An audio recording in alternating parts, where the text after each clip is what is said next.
Welcome back students. आज हम पढ़ने वाले हैं कबीर की साखियां और शबद, जो कि आपके एसओएससी के 9th क्लास के यूपी 5 में शामिल की गई हैं।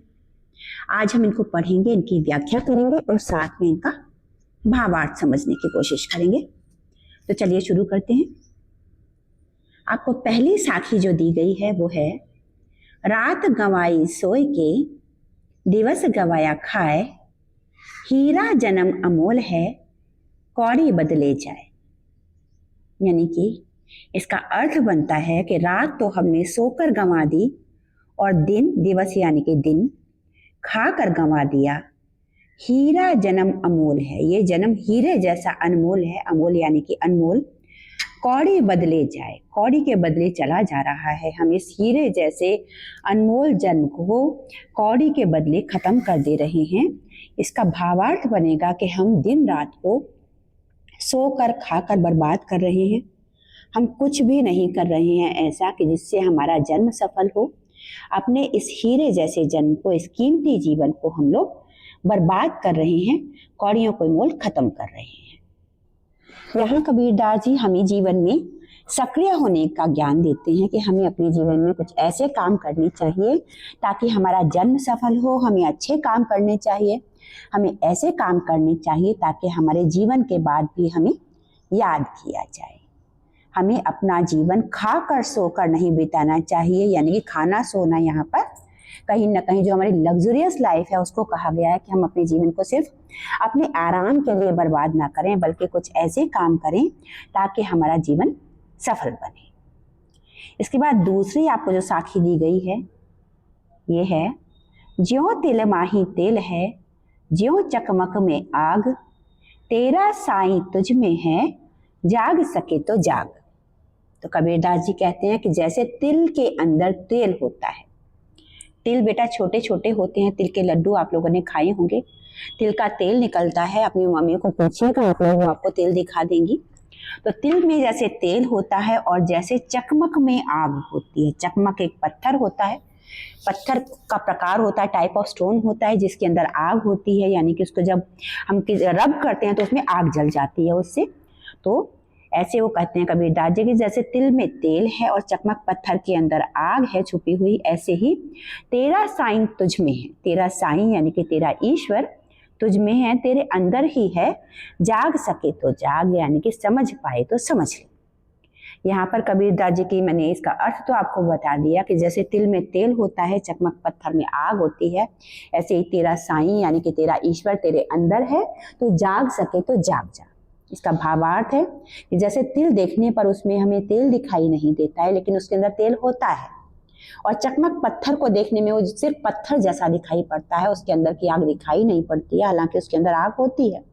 ऐसे ही तेरा साईं यानी कि तेरा ईश्वर भी तेरे अंदर है, तुझे दिखाई नहीं पड़ रहा है, तो जाग सके तो जाग जा। तो रियलाइज कर ले इस बात को कि तेरा ईश्वर तेरे अंदर ही है। तो इस बात का एहसास कर कि ईश्वर तेरे अंदर है, हर किसी के अंदर ईश्वर का वास है, यानी कि हम सब के अंदर ही ईश्वर का वास है, वो कहीं बाहर ढूंढने से नहीं मिलेगा। इसी तरह का इनका एक शब्द भी है आगे जो हम पढ़ेंगे, उसमें भी आपको यही बात निकल करके आएगी। कबीरदास जी बार बार यही बात कहा करते थे कि ईश्वर हम सबके अंदर ही है, उसे हमें कहीं बाहर किसी मंदिर मस्जिद में, किसी मूर्ति में, किसी तीर्थ यात्रा में ढूंढने की जरूरत नहीं है।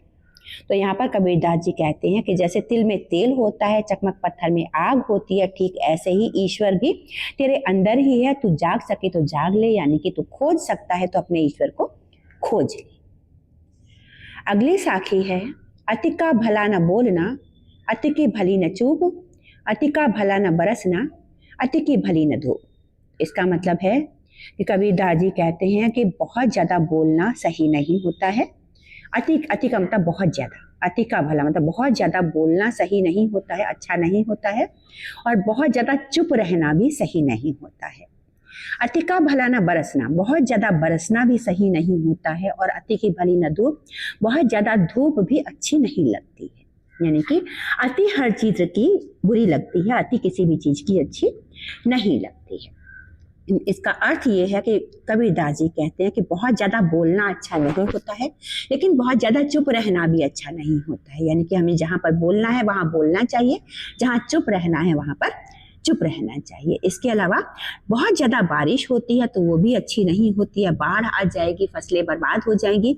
और अति की भली न धूप, धूप भी बहुत ज़्यादा अच्छी नहीं होती है, क्योंकि बहुत ज़्यादा धूप पड़ेगी, बारिश नहीं होगी तो फसलें सूख जाएंगी, अकाल पड़ जाएगा।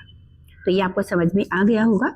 इसका भावार्थ यही है कि अति हर चीज़ की बुरी होती है। हमें कोई भी चीज़ जो है वो सीमित मात्रा में करनी चाहिए। बहुत ज़्यादा बोलना नहीं चाहिए, बहुत ज़्यादा चुप नहीं रहना चाहिए। जैसे कि बहुत ज़्यादा बारिश और बहुत ज़्यादा धूप खतरनाक होते हैं, ऐसे ही हमें किसी भी चीज़ की अति नहीं करनी चाहिए। अति सर्वत्र वर्जयेत, ये बात संस्कृत में भी कही गई है बेटा, जिसका मतलब यही है कि अति किसी भी चीज़ की बुरी होती है। पानी भी बहुत ज़्यादा हो जाएगा तो बुरा हो जाएगा, आग भी बहुत ज़्यादा हो जाएगी, ज़रूरत से ज़्यादा हो जाएगी तो बुरी हो जाएगी, हम बहुत ज़्यादा खाना खा लेंगे तो भी बुरा हो जाएगा, यहाँ तक कि बहुत ज़्यादा पानी पी लेंगे वो भी हमारे लिए बुरा हो जाएगा। इसलिए कबीरदास जी कहते हैं कि अति का भला न बोलना, अति की भली न चुप, क्योंकि दो शब्दों में, दो लाइनों में वो बात कहा करते थे, इसलिए उन्होंने केवल बोलने और चुप को ही सिंबॉलिक वे में इस्तेमाल किया है। लेकिन वो कहीं ना कहीं ये बात कहना चाहते हैं कि अति किसी भी चीज की नहीं होनी चाहिए। चौथी साखी है, कबीरा कुआं एक है, पानी भरे अनेक, बर्तन में ही भेद है, पानी सब में एक। इसका अर्थ ये है कि कबीरदास जी कहते हैं कि कुआं तो एक ही है, उसमें से बहुत से लोग पानी भरते हैं। कुआं कहते थे पुराने टाइम में, वेल बोलते हैं जिससे आप, कुआं होता था, पानी का सोर्स हुआ करता था बेटे।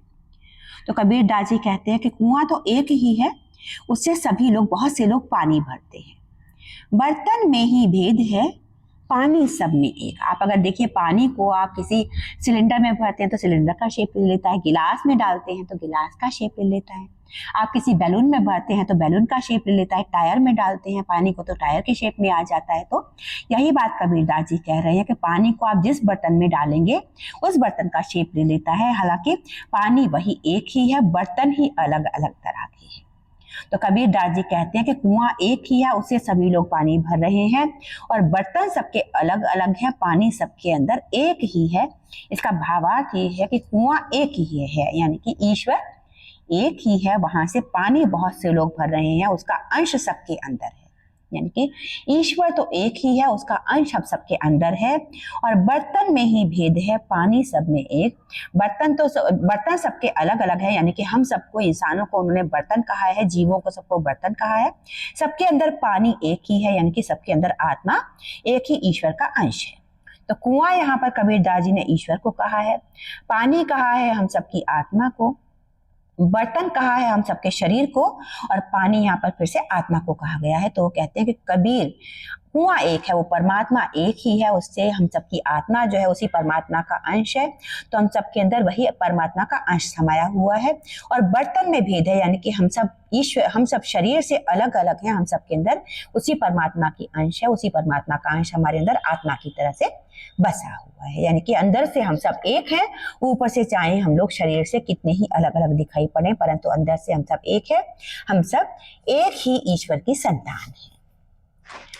अगली साखी है, धीरे धीरे रे मना, धीरे सब कुछ होए, माली सींचे 100 घड़ा, ऋतु आए फल होए।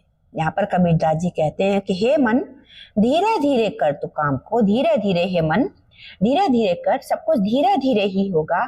माली सींचे 100 घड़ा, ऋतु आए फल हो।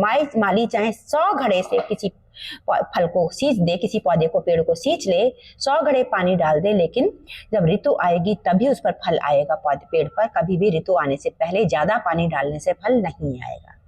यानी कि भावार्थ यही है कि किसी भी काम में हमें बहुत ज्यादा जल्दबाजी नहीं करनी चाहिए, धैर्य रख करके काम करना चाहिए, कंसिस्टेंटली काम करते रहना चाहिए। धीरे धीरे, धीरे धीरे 2 शब्द कहा है उन्होंने, धीरे नहीं कहा है उन्होंने, धीरे धीरे कहा है, यानी कि धीरे धीरे करते रहो तो सब कुछ हो जाएगा। धीरे धीरे का मतलब ये नहीं है कि आप अपनी स्पीड को डेलिबरेटली कम कर दें बेटे, जानबूझ के कम कर दें, ऐसा नहीं है। धीरे धीरे कीजिए, धीरे धीरे सब कुछ हो जाएगा। मतलब आप बहुत ज्यादा जल्दबाजी मत कीजिए, अपनी रफ्तार से काम को करते रहिए, सब कुछ हो जाएगा। अगर माली 100 घड़े भी पानी डाल दे पौधे में, तो भी जब उस पौधे पर ऋतु आएगी फल के आने की, तभी वो फल आएगा, जल्दबाजी से कुछ नहीं होता है। तो भावार्थ यहाँ पर इसका यही बनता है साखी का, कि हमें किसी भी कार्य में जल्दबाजी नहीं करनी चाहिए, अधीर नहीं होना चाहिए, धैर्य रखना चाहिए, जब समय आएगा तो वो काम पूर्ण हो जाएगा। अगली साखी है, ऊंचे कुल का जन्म, याजे करनी ऊंच न होए, ऊंचे कुल में जन्मिया, जन्मिया का मतलब जन्मा, जन्म लिया, ऊंचे कुल में जन्म लिया तो क्या फायदा हुआ, जे करनी ऊंच न हो। अगर करनी यानी कि कार्य ऊंचे न हो, यानी कि आपने ऊंचे कुल में, ऊंचे खानदान में जन्म हो गया है तो उससे क्या फायदा, अगर कर्म ऊंचे ना हो, ऊंचे कर्म यानी कि अच्छे कर्म ना हो तो। सुवर्ण कलश सुरा भरा, सुवर्ण यानी कि स्वर्ण, स्वर्ण यानी कि सोना, सोना यानी कि गोल्ड, तो सुवर्ण कलश, कलश कहते हैं सोने का कलश, सुरा भरा, सुरा कहते हैं शराब को, सुवर्ण कलश सुरा भरा साधु निंदा सोई। अगर सोने का कलश भी शराब से भरा हुआ है, उसके अंदर कुछ अच्छी चीज नहीं है, तो साधु यानी कि सज्जन लोग, अच्छे लोग उसकी निंदा तब भी करेंगे।